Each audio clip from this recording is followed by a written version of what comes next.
પંચમહાલ જિલ્લાના શહેરા તાલુકાના ઉજળા ગામમાં ભરવાડ ફળિયામાં ગામતળની જમીનમાં બની ગયા 26 મકાનો.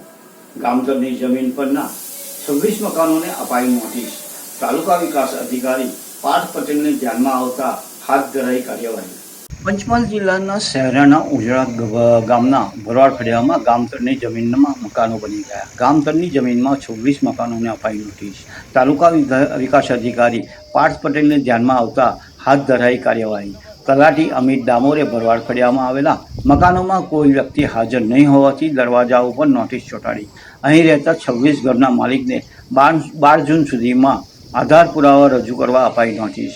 તાલુકા પંચાયત કચેરી ખાતે 12 જૂનના રોજ ગામતળની જમીનમાં બાંધેલા મકાનોના જરૂરી આધાર પુરાવા રજૂ નહીં કરે તો તે મકાન માલિકને તંત્ર દ્વારા દબાણ દૂર કરવાની કાર્યવાહી હાથ ધરાશે.